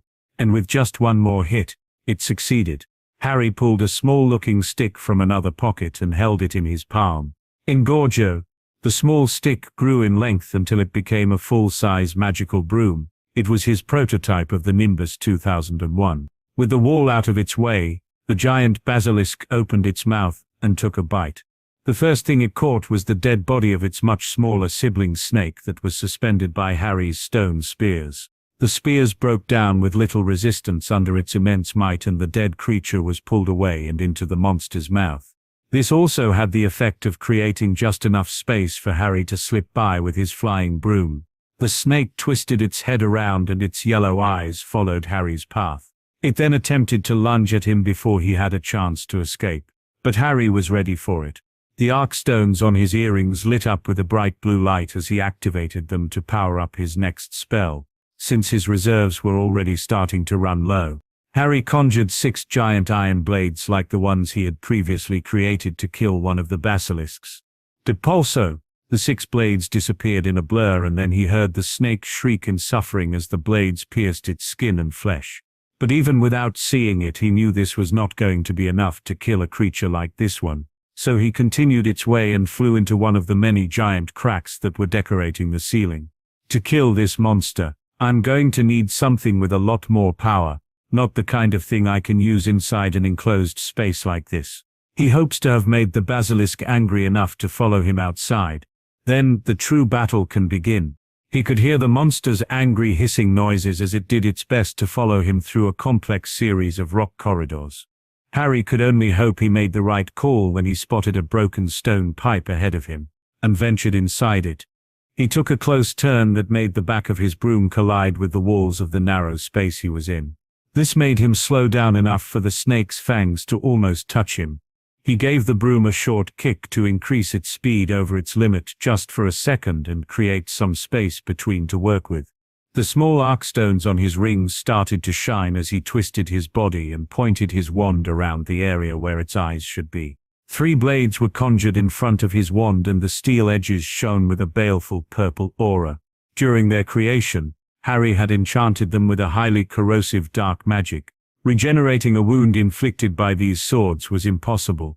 If he could take out the cursed Ys, it would make this fight a lot easier. Depulso! The basilisk had no space to move its head in this enclosure. Its massive body was already too big to fit in the pipes, and instead it was constantly destroying everything around it to open enough space to crawl through. The 3 blades impacted different parts of its body, one on its snout, one on the side of its mouth, and the last one was able to pierce its right eye, destroying it completely. The snake let out a blood-curdling shriek. It was so loud that Harry was forced to cover his ears. The monster looked at Harry with its only remaining eye, and then it started to increase its pace. Even without looking at the creature directly, he could feel its absolute rage and bloodlust. He had to put his full focus on flying the broom as fast as it could possibly go just to avoid being eaten. Another close turn and he was finally welcomed with a gust of cold wind on his face. This is it. I must be close to the outside. A few more turns and twists and he was able to see a few rays of natural light at the end of the sewer. Giving the broom one last kick, Harry flew into the open sky. Not even a second later he heard the snake making noises beneath him, and by the shadows he realized that its head was stuck at the end of the tube. Not wanting to let this opportunity go to waste, Harry aimed his wand at the head of the beast once more, but when he was about to conjure more weapons to throw, his broom started to shake violently. Come on, not now. The runes were starting to fail at the worst possible time. The basilisk managed to free itself from the rocks by breaking a big part of the mountain. It then looked toward Harry and hissed at him with pure rage. Harry's broom was becoming increasingly more difficult to control, but it could at least fly somewhat. The snake started to lift its head towards him while bringing its body out more and more. Harry flew up into the sky. He was now around the same height as the castle. The monster rose up but was unable to reach him. Despite its massive length, it fell a bit short of his position. Harry, however, was not given a moment of respite as his Nimbus 2001 chose this moment to completely give up. The piece of wood he had been riding had started to fall down, along with him. The basilisk saw this and opened its gigantic mouth to catch him on his way down. You don't seem to have learned your lesson yet. Harry aimed his wand down. All 7 pieces of jewelry started to shine. Bombarda Maxima. The explosion sent him flying in a descending path, while the creature learned a valuable lesson. Harry had to use wind spells to slow down his fall and was able to latch onto part of the snake's body by using a sticking charm. Without his broom to fly around the beast, he will now have no choice but to stick close to it. I need to reach its head. I will be able to kill it then. Attacking its body was a pointless effort. Even with the power of the 7 Arkstones, he would be running out of magic before inflicting anything close to lethal damage. The best bet now was to climb its body, reach the head, and use something to destroy its brain. With his mind made up, he got to work. He had to use a wandless version of the sticking charm on his hands and shoes to avoid falling. The snake had started to move and he had no idea where it was going, but it didn't seem to have little interest in the castle, which was quite a relief. He continued to ascend the body of the monster as this one started to travel through a thick forest, busting everything in its path. Where is it going? Harry wondered while continuing to move. One step at a time. The basilisk started to trash around when he got close to its head. It definitely didn't want him there. It was then that he spotted the sight of Fawkes in the distance and finally realized where the snake was going. Since it was unable to kill him, it seems like the creature decided to go after the other people who were previously in the chamber by following their scent. It seems like I have underestimated your intelligence. You want to bait me out in the open by attacking them? Fawkes made a dive attack and tried to gauge the remaining basilisk eye while the snake hissed angrily and tried to bite him. Harry used this opportunity to finish his climbings to the top of the head.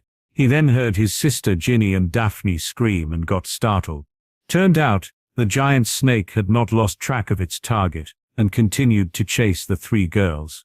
They had managed to run out of the forest and into the clearing that led to the castle, but the basilisk was now standing in their way, preventing them from escaping.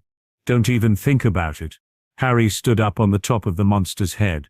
Gladius, his wand transformed into a double-blade sword. The beast was well aware of what Harry was intending to do, and tried its best to shake him off by moving its head with violence. But Harry had applied some powerful sticking charms on his shoes and left hand, so he was able to hold on. Devulsa, a baleful purple aura manifested around the sword before he drove it into the beast's remaining eye.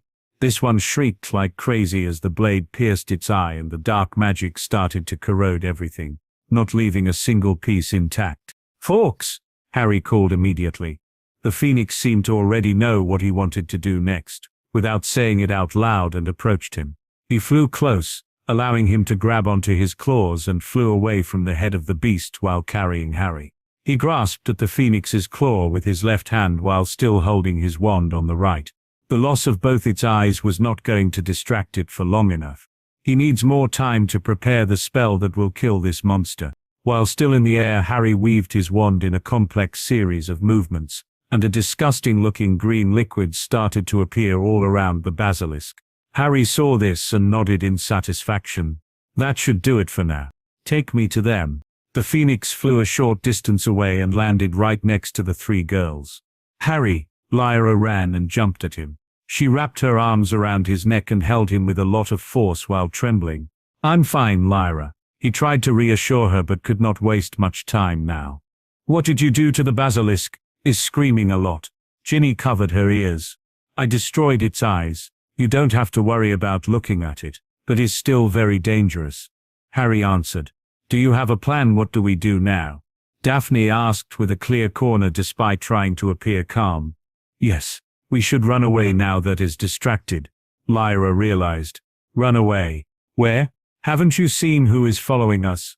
If we go to the castle now, we will be guiding that monster in there, Daphne told her. We would put everyone in danger. Oh no, what can we do? Ginny cried with fear. Harry pulled his spare wand and held them both in his hands. The basilisk had ceased its shrieking. It flickered its tongue while it turned its head around. Without its eyes, it had to rely on the remaining senses to locate them. Is looking for us, Ginny noticed. Harry did not look worried.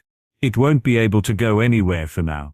When the massive beast attempted to move again, this one seemed to slip away before it started to thrash around on the spot. What is it doing? Lyra wondered. I placed a slippery jinx around it, Harry answered. You used a prank spell on that massive monster, Daphne said with disbelief. Well, it seems to be working. It doesn't seem like it can move from there, Lyra pointed out. Maybe, but that won't last for long, Daphne told her. That's okay, I just need to gain a bit of time. Harry examined his ring and necklace. 7 Arkstones array, he said in a soft whisper. Time for what? Libra. Ginny was completely cut, because as soon as Harry finished his chant, all 7 Arkstones became alight at the same time and with much more force than before. The runework is designed to only supply him with a bit of magic at the time in a constant flow. What he had done now was to release the restraints and allow all the magic contained in the 7 pieces of jewelry to enter his body. A wave of force came out of him and pushed the three girls away from him. Bluish mist surrounded him while his eyes changed color from their usual vibrant green to an eerie light blue tone that resembled the shining magical stones on the artifacts. Harry? Lyra had her eyes opened widely as she watched the changes in her brother from the spot where she fell. What is that mist? Is that magic? Daphne observed him with rapt attention. She had read about stories where magic became so concentrated that one was able to see it with the naked eye, but she never thought she would be witnessing this phenomenon in person during her lifetime. Harry stared at them with his dangerous-looking bright blue eyes and cold expression. I need you to stay behind me a good distance away. What? Ginny stammered the words. She was too nervous to speak. Now, I'm going to kill this beast. His voice sounded a lot more cold and emotionless while in this state, which made him seem more intimidating even if that was not his intention. He gave the three startled girls one last glance before he turned to face the basilisk. Fawkes, could you lend me your flame for a bit? Harry requested. The phoenix flew in front of him and with a loud cry, its body burst into powerful orange flames. Thank you, my friend. Harry gave him a sad smile. He knew this was going to hurt it. Both wands were pointed at Fawkes. Magna Incendium. The iridescent fire that came from his wands combined with the phoenix. The orange flames grew in size and potency while they rotated around, creating a brilliant sphere of orange flames. The girls had gone a good distance away from Harry, but even from where they were, the heat was becoming very intense and had to cover their faces because it was starting to hurt them. Harry then created a protective shield around the sphere of flames as this one grew and ascended into the air. Magna Custodia. Many runes appeared on the surface of the translucent shield and the heat stopped leaking out. This was Harry's most powerful defense. It combined runic arrays with charms, creating a shield that would stop everything. He could not feel the heat any longer, but could see the fire keep growing in size and intensity while it pushed back against the shield. But after a few more seconds, the fire seemed to have stabilized and was not growing anymore. The flames were now of an extremely bright golden color, almost white. This alone would be able to decimate most creatures on the planet and turn them into cinders. But against this monster, he knew this was not going to be enough. Needs a bit more. Both wands were pointed at the flames. Fiend fire. A giant stag made of dark flames crushed through his barrier and jumped into the sphere of phoenix fire and combined with it. Harry had to quickly remake his barrier and then was forced to add another layer of protection to contain the violent explosion. What is he doing? Lyra and Ginny stared in horror at the menacing spectacle. Was that fiend fire? Daphne shouted. This was one of the darkest pieces of magic she knew about, and one her father warned her to never use under any circumstance because of how dangerous it is even for the caster.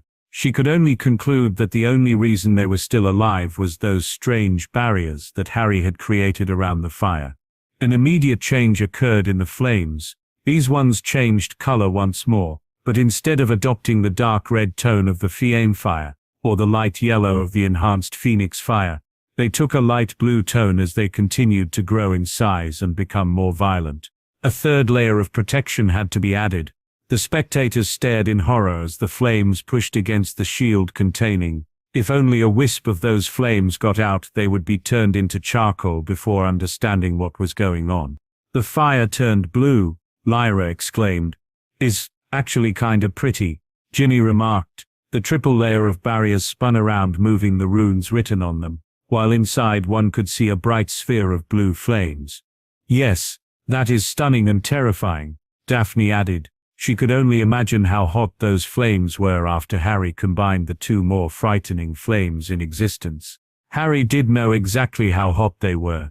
He spent many years working also with muggles to find more efficient ways to use their magic. This was something that combined their scientific knowledge with his own magic. A spell that only Harry knew and had only been used once. Didn't even have a name. What he had just done was extremely dangerous. The reason for the flames to change color is that the fire had raised the temperature to over 15 million Kelvin, the same temperature as the sun's core, and these flames had then ignited the hydrogen in the atmosphere that was now being used as fuel. This creates a chain reaction that will continue to grow out of control until it destroys everything. unless is contained and stopped. His barriers were the only thing preventing this from happening now.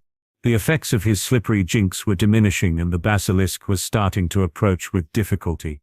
Harry was not worried about that. His spell was ready to be used. The ball of flames continued to get brighter until it became impossible to look directly into it. It was like trying to stare into the sun itself. Harry used his will to move the barrier containing the deadly flames towards the massive snake. The beast was smart enough to feel the danger of the situation. As it felt the sphere of death approaching, it decided to forget its hunt and attempted to escape. Too late now. Harry had positioned the sphere right above the monster. He made a downward slashing motion and the miniature sun descended upon the beast. As it made contact, the flames grew in size even more until they completely covered the massive creature, who only had time to give a short shriek of pain before being silenced. The basilisk may have been resistant to magic, to the point of almost immunity, but no amount of resistance would protect it against something akin to being submerged inside the sun's core. But the danger was not over. Harry had to use everything he had to contain the violent magical fire that seemed to be trying its best to breach its containment now, pushing against its 3 layers of shields. He heard the girls behind him scream, as small waves of heat and wind were able to escape. Harry had to drain every last bit of magic from himself and the 7 Arkstones, but it was finally able to dispel the flames. The miniature sun started to diminish in size until it disappeared completely, leaving nothing more than an empty spherical void with a pool of lava at the bottom. There was no trace of the colossal monster. It had completely disintegrated under the intense heat. Once all was over, the 7 Arkstones broke into small shards that fell onto the ground. His 2 wands were reduced to dust, including the phoenix feathers from their cores. This was not caused by the heat from the flames but by the tremendous amount of magic that he had just circulated through them. This was much more than their wand makers could ever imagine when they created them. Harry collapsed onto the ground feeling completely exhausted, both magically and physically. I'm not doing that one again, he decided. It had been too close for comfort. 1 hour earlier, Hogwarts Castle. Professor McGonagall was giving a lesson about the basics of transfiguration to a group of first years. Her eyes kept wandering to the 2 empty seats on the first row. Those seats belonged to the Potter and Weasley girls. She could not help but be worried. She had only known the girls for a short period of time, but they had never missed a class or even arrived late. And Lyra was especially invested in her class. She has shown as much talent as her father had, if not more. Professor? A student called for her. McGonagall just realized that she had stopped lecturing while lost in her own thoughts. My apologies, now where was I? She glimpsed back at her book and found the next chapter. When she was about to resume her lesson, the ground started to shake with tremendous violence. She heard her students panic and tried to calm them down while reassuring them that nothing bad was going to happen, despite herself being also quite scared. I wish Albus would do something already about these blasted earthquakes, she thought. This last tremor had lasted for a good minute and felt a lot stronger than the others. Expecto Patronum. McGonagall called and a small silvery white cat appeared in front of her before it ran off to deliver her message to the other professors. Bring all the students to the Great Hall. Classes are cancelled for the day. As the one in charge, she considered it the best course of action. In the event of another tremor to occur, it would be easier to protect the students if they were all in the same place instead of wandering around the castle. And her instincts were telling her that this was not over. I also need to call Albus. He ought to come back. Only 20 minutes later, the Great Hall was filled with people. Every Hogwarts employee and student was present in the room. Almost every student. Did you find anything? McGonagall asked with concern. Professor Flitwick shook his head in defeat. I looked everywhere and even sent the ghost and elves to comb the castle, but nothing so far. Well, find them, Minerva. I'm sure they are hiding somewhere. Startled by the tremors, Professor Sprout tried to reassure her friend. The back door of the Great Hall opened all of a sudden, and the headmaster walked inside with steady steps as he went directly towards the professor's table. Albus. McGonagall felt a wave of relief after seeing him. When no one else knew what to do, the headmaster had never let her down. Minerva, I received your message, and came back as soon as I could. The board is being quite insistent on closing the school until this matter of the tremors is resolved. Maybe it should be closed, Headmaster told Flintwick with a serious tone. This last tremor was strong enough to create several cracks in the walls. Saw them myself. Albus, we have 4 students missing. We can't find them anywhere, McGonagall said with urgency. I haven't felt any student leaving the wards unauthorized. They must be somewhere within Hogwarts. Who are the students in question? The headmaster asked. 3 of my lions, Lyra Potter, Ginny Weasley and Harry Potter. They're also a student from a second-year girl from my house, Daphne Greengrass. Professor Snape interjected. Harry Potter, Dumbledore muttered. Headmaster, we found something. A ghost came flying into the hall. Nick, what is it? Did you find the students? McGonagall hurried to ask. The almost decapitated ghost shook his head the best he could. No, we haven't seen the students, but something terrible happened on the 6th floor. Nick told everyone. What happened? Tell me. Albus frowned. Someone has destroyed a girl's bathroom on the 6th floor, and I really mean destroyed, the ghost exclaimed. Myrtle bathroom? Asked Professor Sprout. That was the only bathroom on that floor, but no one uses it. Yes, she is very distressed about it, and very vocal too. The ghost made a complicated expression. Did she see who did it? Asked the headmaster. Sorry, headmaster. I did not ask.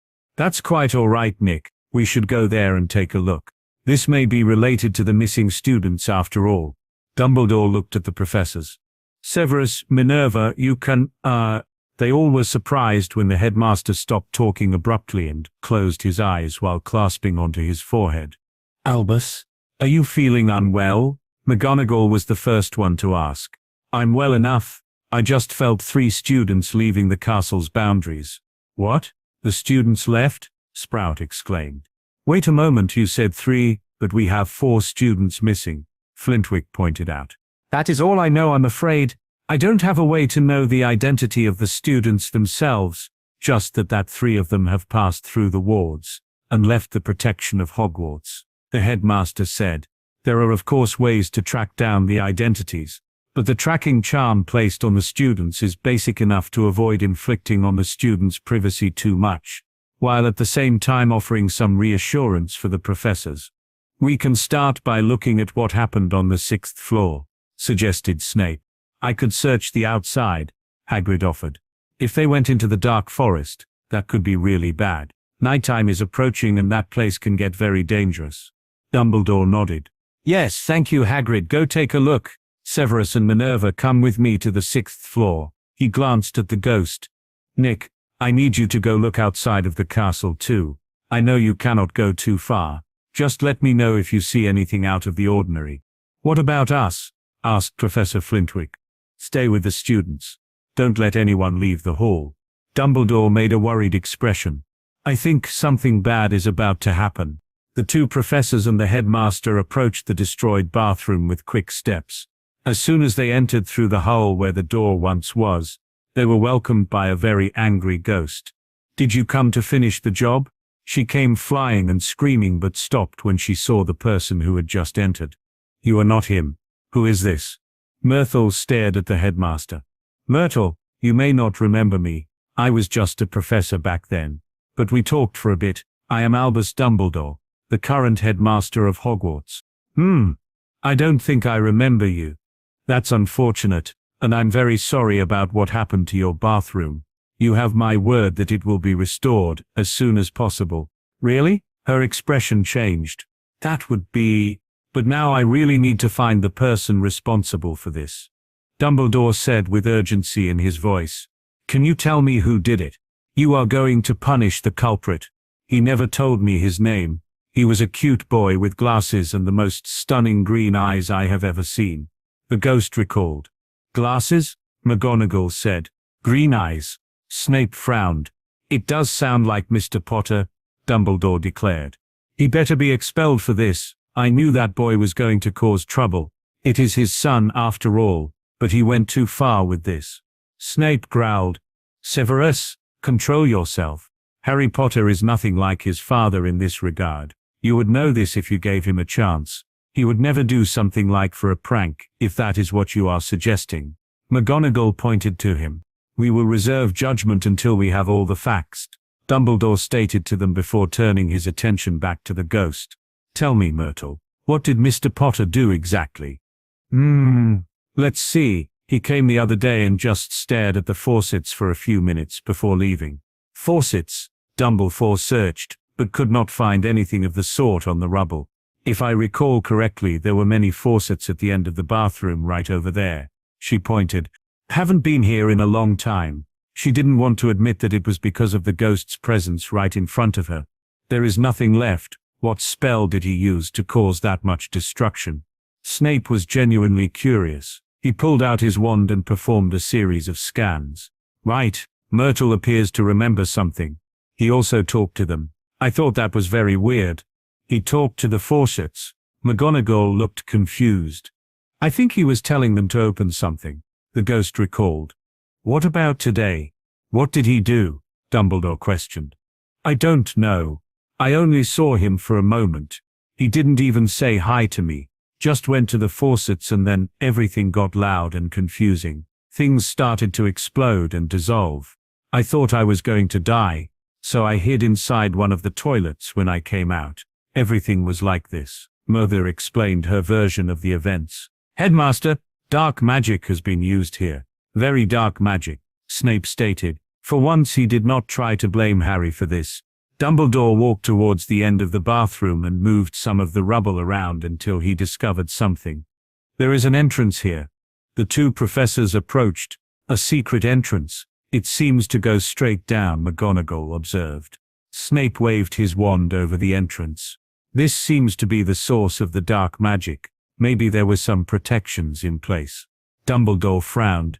This castle has many secret entrances. Some of them are better protected than others. But I have never encountered one protected with dark magic. The founders knew better than that. I can think of one founder, and one chamber that could be better protected than all the others together, Snape said. You don't mean?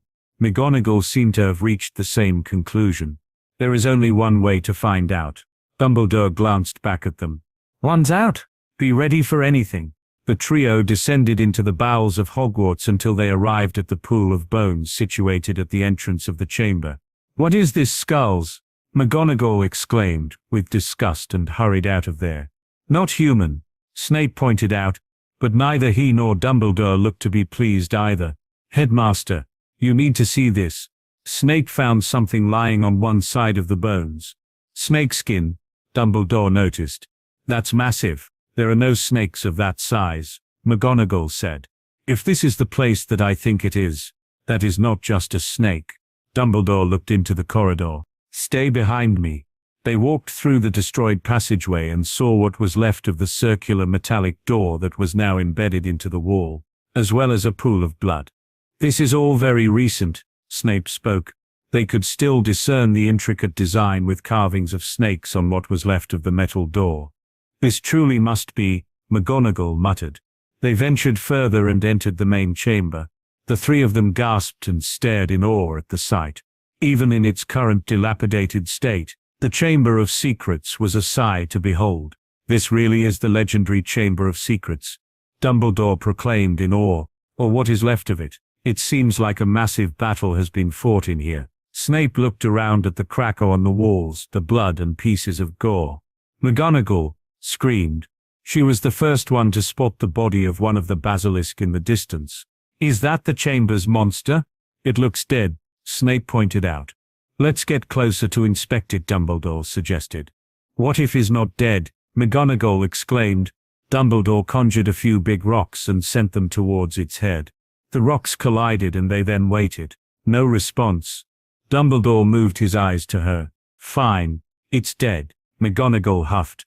Be careful where you step. It seems like most of the floor has collapsed into that hole over there. He pointed at the massive hole in the middle, not knowing that the giant basilisk was the one who created that. Snape got closer and examined the creature.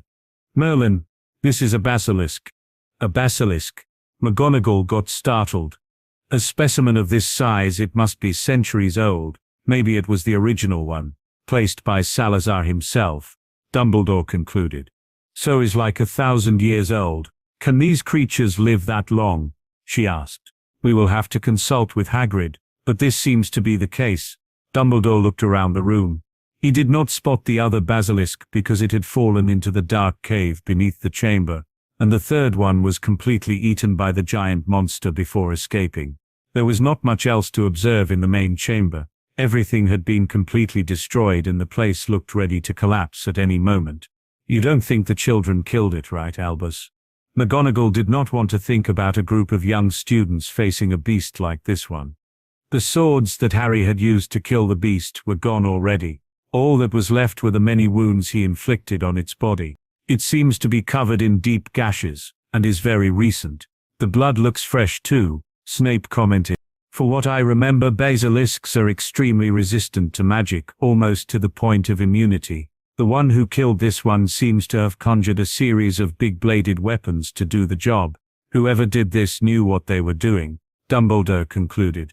Albus, could this creature be the one responsible for all the tremors we have been suffering? McGonagall asked. The beast is certainly big, but no, I don't think this basilisk would be capable of that, was the headmaster's answer. That being said, the answer for those events could be somewhere in here, he added. Headmaster, do you think I can process this creature? The materials could be invaluable for my potions. Snape looked at the basilisk like it was a pile of gold. I don't see why not, but we have a job to finish first. That's right, we haven't found any of the children yet. McGonagall spoke.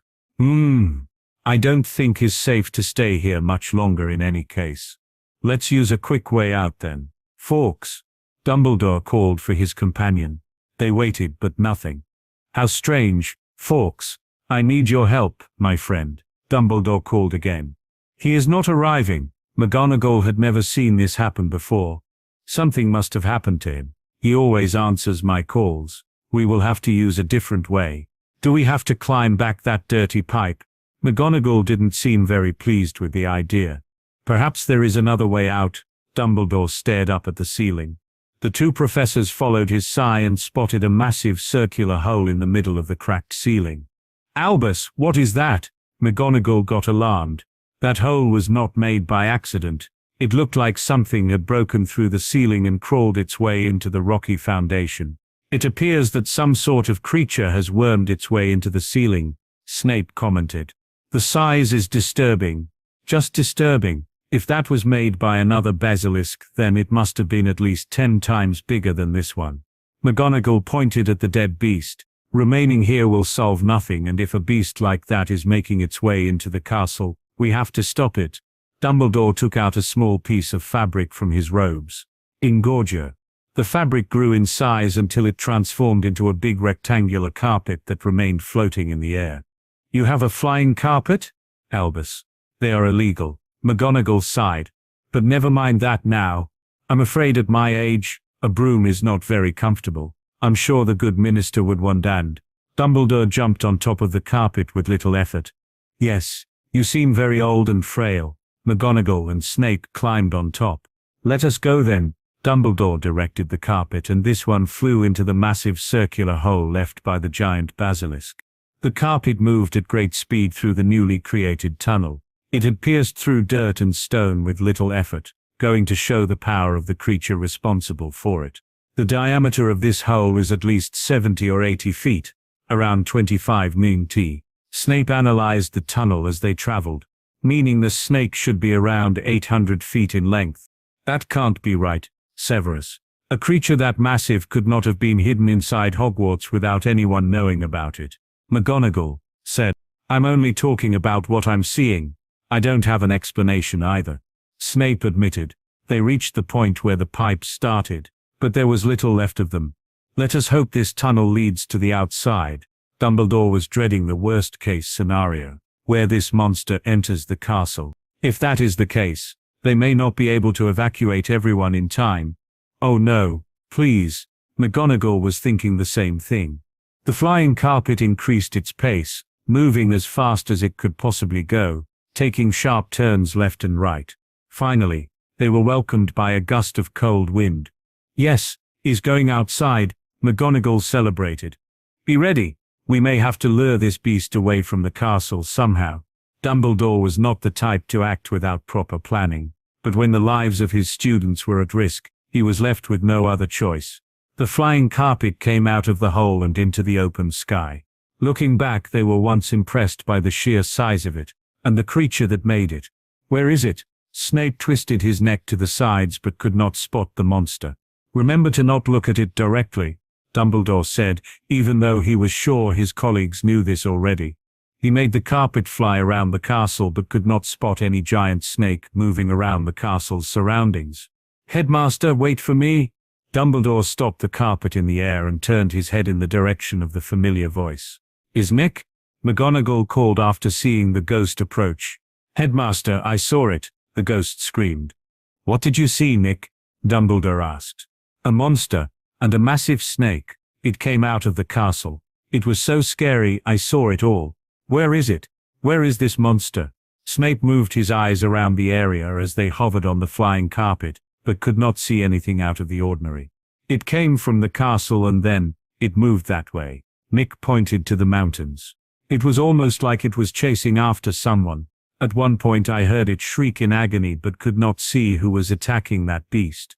Then I saw a blinding flash of light coming from that area. It completely surrounded the monster and then, the ghost made a troubled expression. And then what? McGonagall asked. Nothing. The monster was not there anymore. I don't know where it went. Could it be some sort of vanishing charm? Maybe someone sent this creature away, suggested McGonagall. Let's take a look. As Dumbledore spoke, the flying carpet took off and flew into the nearby forest where Nick had told them the monster went, not that they would need many indications to find its trail. Merlin, look at that devastation, McGonagall pointed down. Looks like my estimation of its size was accurate. Snape had a grave expression on his face. They followed the path of destruction until they realized something. The beast was changing directions here, Snape commented. McGonagall gasped. It was going back to Hogwarts. Luckily it was stopped before it made it too far. Dumbledore was staring at the area where the ghost was said to witness the flash of light. As he moved the carpet closer, they were able to get a better look. At the end of the beast's track was a massive circular hole. They could still see light coming from the bottom. It's very hot in here. McGonagall got alarmed. Dumbledore made the flying carpet descend until it reached the bottom. Headmaster, don't get so close. It will burn the carpet, Snape warned. Albus, what is that? McGonagall pointed at the glowing substance. That's lava. He glanced around the hole. It was completely covered in a pitch-black rock. And this is all obsidian. The heat necessary to create something like this would be ridiculous. Snape had studied a bit of Muggle science, not much, but at least enough to understand how obsidian is formed. Is this obsidian? I have read about it but I have never seen it in person. Is supposed to only exist near volcanoes, McGonagall said. Dumbledore performed some readings, trying to figure out the cause of this phenomenon. I can't detect any specific spells. The amount of magic concentrated in this single point is just too much. So this was made with magic. It wasn't made by a dragon or something, McGonagall said. Definitely magic. I can't tell if it was one wizard or many, but it was no dragon or any other magical creature of that, I'm sure. Dumbledore. Then, if this monster was hit by whatever this magic was, I think we can conclude that it's dead, even if this creature was 10 times bigger than the one we saw at the chamber, Snape declared. I need to go back into the castle right now, Dumbledore said with urgency. Albus, what is it? Asked McGonagall. Someone has entered my office without permission, the headmaster said. How? That place is impossible to open without the password, Snape said. He knew well how secure that office was. Dumbledore made the carpet lift again into the sky, and started to fly back into Hogwarts. You both have a lot of work to do. Dumbledore's eyes moved to meet theirs. This is very important. What we have seen today no one must know about, not even the other professors. You want to hide all of this? Don't they deserve to know the cause for all these tremors we've been having all year? She exclaimed. We will tell them that the problem has been resolved. Give me some time to come up with some explanation that will not cause mass panic, said the headmaster. He is right, Snape added. If people found out that several giant basilisks have been hiding under the school, you can be sure they will close the school until it has been inspected. Brick by brick we will also lose all of our jobs. Minerva, there is no need to cause more dread in the hearts of the students and their families. We can assure them that Hogwarts is completely safe once more. That's all that matters, Dumbledore explained to her. McGonagall did not seem completely convinced but knew she had to relent on this one. Now Minerva, I will need you to repair as much of the damage caused on the 6th floor as possible, and make sure to properly seal the entrance to the chamber. He then looked at Snape. And you, my friend. I need to take care of all the damage that has been caused to the exterior. Just try to cover it as much as you can. I know I'm asking a lot of you. Snape frowned. He was indeed asking a lot. Just covering that hole filled with lava was going to take him days of work. I'll do what I can. I'll help the two of you as soon as I finish checking my office, Dumbledore said. You don't want us to be there with you? What if it's related to, you know? Snape dreaded the worst-case scenario. Could it be? Albus, you can't go by yourself. We should call the order at least. McGonagall exclaimed. Now calm down. If I thought there was a chance that he was involved in this in any way, I would of course call the order. But I am sure that my guest does not have bad intentions. You seem to know who it is, Snape realized. Dumbledore smiled. I do have an idea. It was someone he had hoped to talk to for a while now. He had so many questions. Harry escorted the 3 girls to the infirmary and left them there. Their clothes were dirty but did not have any serious injuries, just a few cuts and bruises from running through the forest. They had not spoken a single word to him after the fight was over. He couldn't blame them for being shocked after seeing all they had seen today. It would already be too much for an adult. But these girls are in their early teens. Harry held the 7 pieces of jewelry he had been previously wearing. The metal remained intact, but the stones were complete gone. They crumbled into dust after finishing his spell. That shouldn't have happened. I'm sure I didn't make any serious mistakes during the creation of the magical alloy. The only conclusion he could reach was that there was some problem with the Arkstones themselves. He wasn't knowledgeable enough to note if the stones he received were of high quality or not, but since they broke in such a way, he could only reach one conclusion. And I also lost both my wands. What a day. He already expected them to break. No wood would be able to sustain that. But not even the cores had remained behind. I guess I went a bit overboard this time, he concluded. With his sister Ginny and Daphne behind him, he didn't want to take any risk of the beast surviving, so he went all out for a bit. Now he was going to need a pair of completely new wands. Let's see how that conversation goes. Harry stopped walking in front of the familiar statue of a gargoyle. Password, the statue requested. Move away and grant me access to the headmaster's office, Harry told it in a monotone voice. That is incorrect. The statue stopped talking and froze. A moment later, it spun around, revealing the stairs that lead to the office. He did not know the password, but it was unnecessary. The moment he placed his name on Hogwarts Arkstone and tied his persona to the school guards, he gained the same level of authority as the headmaster himself. There was no door in the castle that would not open for him if he requested it. Of course he knew this would alert the headmaster, but it was already too late to hide now. The events of the day had not gone according to plan at all. He was expecting a quick fight against one basilisk. He did not expect those 3 girls to get involved. He did not expect to find more than one beast. And he definitely did not expect to have to deal with a snake bigger than his mansion. The damage he had caused today was impossible to cover. Dumbledore was bound to find out and will link him to it. Myrtle will tell them that it was me, the one who went into the chamber, and the headmaster was clever enough to put the rest of the puzzle together. He was already suspicious of him, since last year when Professor Nayard disappeared. He will want answers this time. Also, he knew the old man well enough to guess that he would make sure to cover everything so no one else would find out. I'll leave the cleanup to you, Albus. Other than that, he had 2 good reasons to come into this office. Hey, you can't be here by yourself. One of the paintings of a former headmaster woke up in a bad mood. Harry glanced at it. Phineas Black, I'm not in the mood to deal with you today. How preposterous, a student addressing me like. Sleep, Harry commanded. The figure inside the painting froze for a moment before closing its eyes and going to sleep. Another benefit of having headmaster's privileges. Here we are. Harry approached the big bird perch placed near a set of stairs. He opened a small box he had previously conjured, and emptied its contents on a metal plate situated under the perch.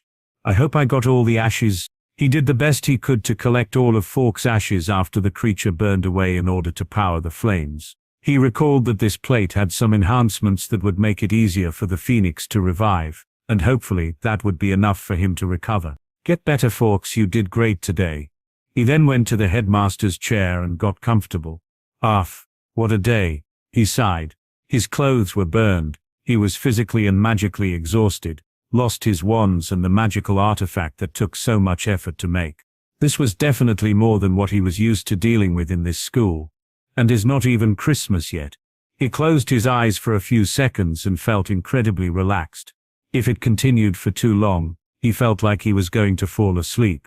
But then he heard the noises of the stone column moving away, and someone walking the steps to the office. The steps continued to get closer and closer until they stopped a short distance away from him. Feeling comfortable, Mr. Potter? Harry opened his eyes and saw the figure of Albus Dumbledore, pointing his wand directly at him. We have much to talk about, I believe.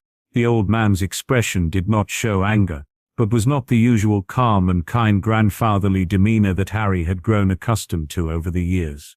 This was Dumbledore in serious business mode. Harry smiled. Good evening, Headmaster. Yes, I believe we have a few things to talk about. Why don't you take a seat, Headmaster, and you can put the wand down. As you can see, I am completely disarmed. Harry was able to get a closer look at the headmaster's wand now. It was made of some light-colored wood he didn't recognize. That's not the Elder Wand, of that he was sure of. Dumbledore stared at him with his calculating gaze. For a few more seconds. Very well, I will put the wand down, but I will keep it in my hand. I hope you don't mind. The headmaster took a seat in front of him. He never asked Harry to leave his chair, so this one remained there. Dumbledore's eyes moved around the room, maybe trying to figure out if Harry had taken something obvious from here until they stopped at Fawkes' perch. Fawkes, what happened to him? Dumbledore asked with a hint of sharpness in his voice. He came to help me with our ordeal. I really hope he can recover. Harry glanced at the plate under the perch. If Fawkes came to help you, he must have felt you were trying to protect the school. Of course I was. Harry had a tone of annoyance at the implication. You thought I was trying to destroy Hogwarts or something. My apologies, that came out wrong. I already knew you didn't have hostile intentions, but I cannot help but be wary, after what I have seen. Dumbledore admired. Did you go into the chamber? Harry asked. Yes, we followed your steps, went into the 6th floor bathroom, the chamber, found the basilisk and then followed the tunnel outside the castle. You only found one basilisk. Dumbledore raised an eyebrow. Pardon?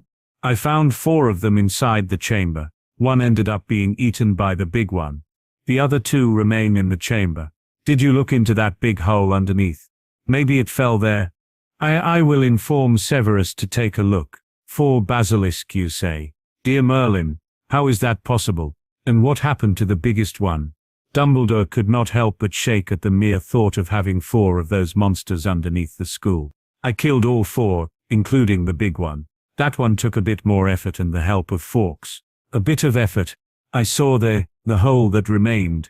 What kind of magic did you use to create something like that? There was a mixture of wariness and genuine curiosity in his face. To put it simply, a very powered-up version of an incendio, Harry told him. Dumbledore knew that Harry was not going to give him all the answers he wished for. Harry noticed this. Even if I told you exactly how I cast that spell, you would not be able to create it, much less control it. I am the only one who can do it. A bold claim, some would call it, an arrogant one. Dumbledore seemed dispersed with his answer. People had considered him the most talented wizard in the entire world. He was not used to somebody underestimating him. Let's move on. I'm sure there are more important things you want to know, but once we are done with this conversation, there is something I need to borrow from this office. Harry told him. You want something from my office? Dumbledore frowned after hearing this. Inside this room were a lot of dangerous artifacts that he didn't trust anyone else to protect. He wondered, what could this boy want from here? Let's leave that for later. Go on, ask your questions. Harry urged him to continue. As soon as he was done here, he wanted to take a shower and sleep for a few days. Very well. The one thing I want to know more than anything else is, who are you? Dumbledore stared firmly into his eyes. That's a very philosophical question, Headmaster. But my name is Harry James Potter. If I hadn't already seen your name written on Hogwarts Arkstone, I would never have believed those words. Dumbledore admitted to him. You saw that? I didn't expect you to go down there that early. Harry made a pensive expression. I went there last year. Also saw your little workshop, Dumbledore said. What made you go there so quickly? Harry wondered where he had gone wrong. When we went to investigate the Acromantula's attack, I detected the use of an apparition. Those blasted detection spells again. I wish I had known more about them before. Harry wanted to smack Moody on the head for not teaching him about that. You probably already know this, but apparating inside Hogwarts is impossible, except for the headmaster. The only way to do it without destroying the wards is by inscribing one's name in that stone, Dumbledore explained. So you went down there because of that, said Harry. It sounded impossible for someone besides me to gain access to that place. But I could not think of any other possibility. So I went. You can imagine my shock when I saw your name written below mine. Wait, is that why you had the paintings spying on me? Harry asked. I needed to know what kind of person you were. You did not reveal much, but it didn't seem like you had bad intentions, so I limited myself to keep an eye on you from afar. Dumbledore's eyes moved back to his. I know your name is Harry James Potter. There is no chance to deceive the Arkstone, but it doesn't make it more believable for a boy of your age to do the things you do. So there is more to it. There was a moment of silence. Seeing that Harry was still silent, Dumbledore spoke again. I can take a wild guess and say that it involves time travel, or perhaps something more dimensional trail. Harry flinched. Seems like I am correct. Dumbledore had a satisfied smile. I don't really understand it myself, to be honest. But I think what happened to me was closer to traveling to an alternate timeline. Harry was knowledgeable about the existence of other dimensions, but he still wasn't sure about what occurred the day he died or why it happened. Alternate timelines. Mr. Potter, I hope you are aware of the dangers that lie in altering time. This is not something that should be played with. Dumbledore said with a stern expression. Don't give me that disappointed grandfather look, Professor. I did not come here out of my own will with a time turner or something of the sort. Harry huffed. Then, what happened to you? How did you end up here? What is the last thing you remember doing in your time? Dumbledore leaned forward with interest. The last thing I remember, that would be dying, I suppose. Dying, you say? And then, what did you see? The headmaster stared at him with an intense glare. Then I woke up inside the body of a younger version of myself. Didn't you see anything in between? Harry shook his head. I see. Then you claim to be an older version of Harry Potter who is inhabiting the body of the boy who belongs in this timeline. There was a mix of disappointment and something else in the old man's voice. You are making it sound like I came here and stole his body. Harry frowned. And then, what happened to the owner of that body? Is his mind still somewhere in there? Dumbledore pointed at his head with the wand. Harry negated it. When I awoke for the first time, I was in a hospital. Apparently the previous me tried to attack our sister with a stolen wand, and the spell he was trying to cast ended backfiring. Really badly. For the faces the healer was making, I don't think he expected me to recover. So you think he died before you appeared here? Dumbledore clarified. I think that two souls cannot inhabit the same body, Harry stated. At least, complete souls, he thought to himself. Thinking about the Horcrux that used to share his body, my theory is that when I died, for some reason my soul did not go where it was supposed to go. Instead I remained waiting, until an opening appeared. That is an interesting theory, Mr. Potter, Dumbledore considered. I have read many theories about souls, but no one has been able to bring any solid evidence about any of them. Yes, many wizards believe that the key to eternal life lies in the study of the soul. I'm afraid that I don't have any solid evidence to back my claims either. That's a shame. If you find anything else, I would appreciate it if you let me know. Dumbledore seemed more interested than anything else when it came to the study of the souls. Harry found this interesting as this was a very controversial topic in the country or even in the rest of the world. Does James and Lily know about your situation? The headmaster decided to ask. They do, of course.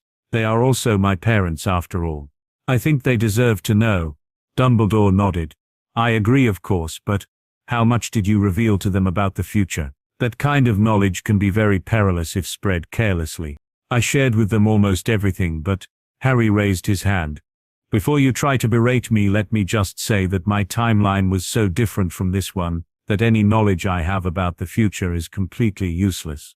I see. Dumbledore remained silent for a moment. I won't pry on your past, unless there is something specific that you feel I should know. If something comes to mind, I'll tell you. You have my word, or maybe my parents will tell you during one of your order meetings. The headmaster nodded while his expression remained still.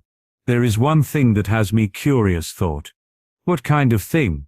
How did you gain access to the foundation of the castle? As far as I am aware, the knowledge to access that part of Hogwarts is only passed from one headmaster to the next. Dumbledore glanced at him. The answer for that is quite simple. I was the headmaster of Hogwarts at one point, albeit for a short period. But I think is worth mentioning that the castle was no longer a school during the time I was in charge. It was instead a fortress. A fortress? That must mean that you were at war. Dumbledore looked worried now. Was it with him? Was it with Voldemort? Harry interrupted him. So he came back after all. The old man sighed.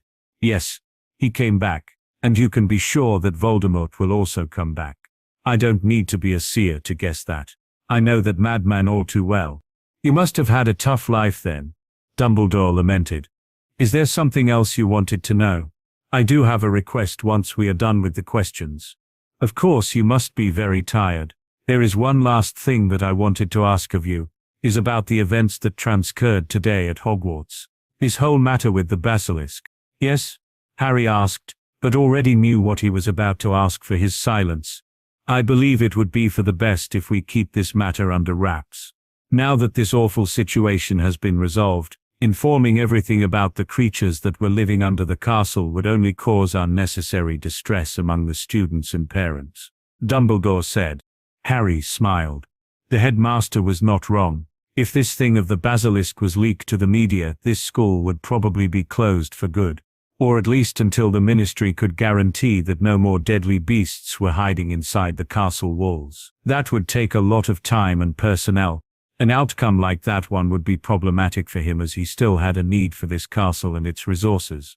Besides, this was the best place to lure Voldemort to, as the boy who lived was here and Harry had a big advantage in Hogwarts. Very well, I agree to keep this matter a secret, but I have one condition, and that would be.